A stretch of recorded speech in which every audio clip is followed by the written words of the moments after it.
Hello and good afternoon, and welcome to another video from TW White & Sons Mazda. Okay, here's a car that we took in part exchange on Saturday. Today is Monday.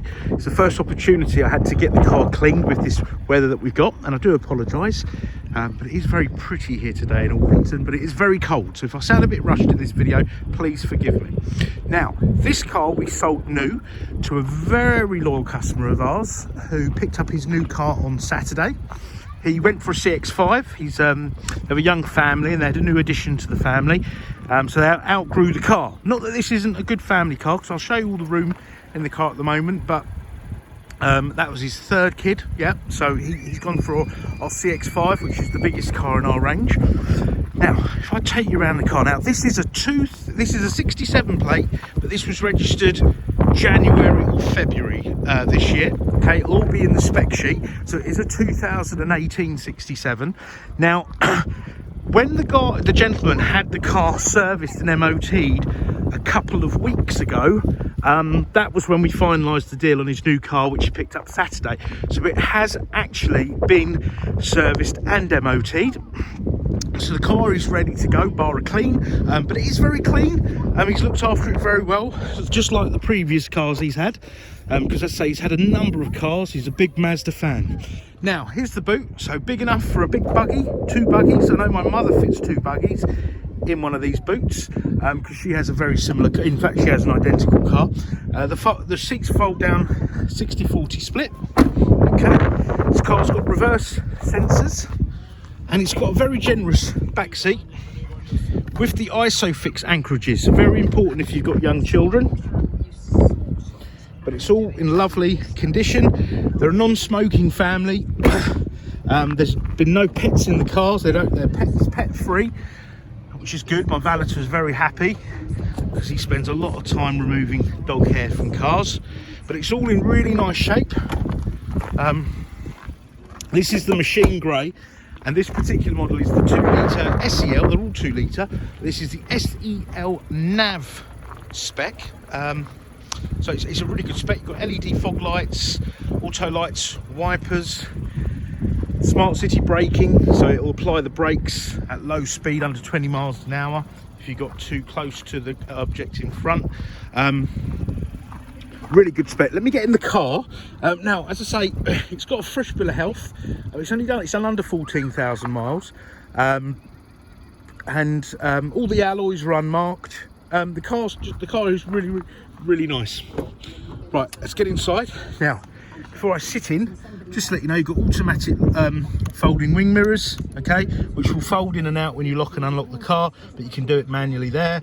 Electric windows and mirrors. You've got a height adjustable driver's seat, and I say driver's seat because this is the facelifted car. Sorry, let me scoot round to the other side without falling over. See, it's quite icy here. Yes, you've got a height adjustable driver and passenger seat, so that's something that they did on the later models. Oh, and also you've got privacy glass, which is really good for young children, and obviously security, but very good for young children and pets. Right, not that you'd put a dog in such a lovely car, well, certainly not mine anyway, he'd ruin it. Right, oh, let me open that again. Now you've got, the car's equipped with a tyre pressure monitoring system, so if the tyre pressure's full, I think the threshold is if it falls below 4 psi of spec, then it will fire up a light. I'll show you what the light looks like. Oh, it's on the other side. It looks like that. Oh, it looks like that. See that light there? That will stay on constantly. Then you check your tyre pressures. You've got traction control, which I'll definitely need today because it's an icy road, and you've got i-stop. Now, what traction control does, it helps you basically stay on the road, to explain it simply, as safely as possible. So for not to wheel spin, skid, it will distribute braking pressures individually to each corner of the wheel. So it's a good system. It's a safety system. I don't know why you'd turn it off, to be honest. Now the car's also got i-stop, so it's an intelligent start-stop system. Let me just turn that radio down. So you're in traffic, you come out of gear, you've got your foot on the brake, the car will switch itself off. Okay, now you're probably wondering why isn't it switching itself off now. Reason being, I've got all the heated seats on, I've got the heater going, the car hasn't warmed up to its operating temperature yet, so it's intelligent. It won't switch the car off unless all the things are, all your sort of parameters of the car are met. So let's have a look. Actually, I'll explain this to you. If I go to your applications on this, and if I go to fuel economy, right, it'll tell me that the iStop's not ready because look, it's out misting. The air condition means the engine's not charged fully. Sorry, up to operating temperature. Also, the battery's not fully charged, and you've got the air conditioning on. Now, if I turn that all off, all these will probably, especially the AC one, that will go off. Then the battery will clear, and then it will come to a ready status. But it is 0 degrees outside, so I shouldn't imagine that will happen until I take the car for a run. But just to let you know, actually, these cars are equipped with SKYACTIV engines. Okay, now this is VW have Blue Motion, I think Mercedes have Blue Efficiency, Mazda call it SKYACTIV, and it basically means all aspects of the car, so the engine, the gearbox, the way the car's made, everything is geared up to be as efficient as possible, to lower emissions, to give you an excellent fuel consumption, and I mean, you know, low fuel consumption. And look, this is a 2-litre engine, and the gentleman, he lives locally, doesn't do many long runs. He's been averaging 39 miles per gallon, which shows how frugal these cars are. So this is a 2-litre. Now, for example, I use Ford as an example. We sell Fords here sometimes. We get Focuses, which are very good cars. They all have 3-cylinder, 1-litre turbocharged engines in cars this size. You won't get 39 miles to the gallon. They're well, they're not undrivable, but they're not as drivable. They're not as enjoyable to drive. They sound a bit funny, and they have been known to have their reliability issues. So Mazda has simplified it. They've made bigger engines, but made them more fuel efficient and not had complicated things like your turbo that can go, that a turbo or 3 cylinders that can cause you a headache. Okay, so hopefully that explains that. But for your reference, I would go onto YouTube and type in Mazda SKYACTIV engines, and it'll explain it all to you, probably much better than I can. Okay, right, now, even though the car has cloth seats, and they're very nice cloth seats, by the way, let me just show you. Okay, they are heated. So heated seats normally come along with leather seats. So, excuse me. So you've got heated seats, you've got climate control, okay, and it's dual zone, all right. You've got a CD player. Got a 6-speed gearbox. Oh, and just to let you know, if this car was registered prior to 2017, April 2017, the road tax would have only been £30. So that gives you an idea of how clean the engine is. You've got an electric handbrake, so I would best way to explain that, it's a finger brake, okay? And for those of you who worry about getting a biting point by using your handbrake, well, the car has hill hold assist. So when you put it into gear, you've got your foot on the brake. When you take your foot off the brake, the car will give you enough time just to find that biting point. So it's really, really smart. This is your human interface, okay, which operates this here. Now, let me explain. This is touchscreen here. Okay, I do apologise. We've got some kids out playing in the snow. So that's what that noise is. This is touchscreen when the car is stationary. Okay, so once you're moving along, that no longer is touchscreen for obvious reasons. Okay, but this will work at any speed. Not that I'm promoting to obviously play with all the functionality of the car as you're driving, but it is a much safer option. So, for example, you can enter all this here. Enter all these menus here: applications, entertainment, communications, navigation, settings, and you've got quick keys here to go to your music, home screen, nav.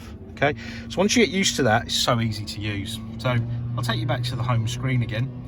So applications have got really boring things. In case you're wondering what that little hazard sign is, it warns you, I think, when it falls below 4 degrees, just to say, look, outside temperature, there you go, it's 4 degrees or lower, watch out for icy road surfaces, which is great, because sometimes you might not have the snow indicating that the temperature's low, and you could be going along a road and you might be unaware that there is ice, so it's quite a good indicator there. Right, so you've got music, Now, this car's equipped with DAB radio, which is really good because then you can listen to things like LBC and all around the country because it's got national channels, or any of the others, in fact. So, for example, these are Surrey and North Sussex channels, okay? National, you've got Absolute Radio on the National, Jazz FM, Mellow Magic, Planet Rock. Something for everyone, I'm sure, okay? You can also, you've got DAB, FM, AM, R-Hole and Stitcher, in case you're wondering. They're apps that you can get on your phone. They use phone data. Not something I've really delved into. There's enough for me on DAB, and once you've paired your phone up, you can use Spotify or YouTube or any of the music on your phone. And you've got 2 USBs which live in here, so they can charge and read data. Okay, so let's go back to the home screen. Communication, so you'd pair your phone up through there, then you can access your phone book, your call list, so you receive dial calls. And if you have an Android phone, it will also read, it'll notify you when you get a text and read it to you. Okay, now I don't really use texts, but I'd certainly use WhatsApp. Now if I take you back to the application, okay, you can upgrade this system for, I think it's £300 plus VAT. There is some hardware to go to go with it, and there's obviously software, but you can get Apple CarPlay and Android Auto. So then you can access WhatsApp and all your other apps, and they'll all come up on the screen here. So if that's your thing, it can be done. Okay, and it will all look the same. This won't change. As I say, it's all done really well. It's really slick, and you can, as I say, if you have an Android phone and you decide to go to Apple, doesn't matter because it will cater for both. Okay, right, so navigation, it's got an excellent navigation system, and you can search by postcode. I advertised a car earlier, I think it was a Seat, 17 plate Seat, and I don't think you could search by postcode, which would really bug me, but you can search by postcode there. Obviously, if you have the CarPlay or the Android Auto, you can use your maps from there. Okay, and you've got your settings in here. Okay, the car has smart city braking, which I explained earlier. I'll explain it in a little bit more depth now, but you've got a camera up here, and if you're doing under 20 miles an hour, say you're in traffic and you get very close to the car in front, if the car feels that there's no driver input, so you're not turning the wheel or braking slightly or accelerating slightly, it'll think, you know, you've been distracted, which has happened to me in the past, and you can hit the car in front. Now, even if you are, you know, that never happens to you, the good thing is insurance companies recognize it, and it'll lower your insurance because most accidents happen under 20 miles an hour. I don't know if I showed you this. So the mileage is 13,974, and it was serviced, I say, I don't know, maybe a couple of 100 miles ago, if that. People aren't doing many miles at the moment. You've got an auto rear view mirror. I'm trying to think what else. I've probably missed something out. But look, if there's any questions, if you want me to send more detailed photos or more specific photos or videos, please give us a shout. We can answer all the questions, no matter how small or trivial they are. We are operating under COVID restrictions, so we're trying to, you know, supply customers with the most amount of information before they actually inquire, i.e. the videos, the photos, etc. But I understand, you know, you might want more specific ones. No problem at all. Contact us whatever time of day, either by phone, email. There's more chance of us responding via email out of business hours, but do try us, and we'll see if we can answer any questions, because obviously we're working remotely at the moment. Oh, I'll tell you what, I did forget. You've got cruise control here, speed limiter, auto wipers, auto lights. You can answer your phone here, and you've got this info button that tells you your MPG, current MPG, average speed, and your range. So I've been left with lots of petrol in this car, so thank you very much. But yes, the car will come with a 12-month manufacturer's extended warranty, so a Mazda ZZ Plus warranty, which also incorporates 12 months roadside assistance and MOT insurance for the first year. If you want any more details on that, give us a shout. Or you can even look up the Mazda ZZ Plus extended warranty online, and there'll be all the details, and the T's and C's will be on there. Part exchange is very, very welcome, and we're not just keen on Mazdas. We'll take anything in at all, and hopefully we'll be able to give the best possible prices. So do try us first. We have all finance facilities here as well. Now we're operating a click and collect on delivery service, which I'm sure you can understand why, given the current guidelines. And yeah, we're here to help. So I look forward to hearing from you, and thank you very much for watching our video. Take care. Bye bye.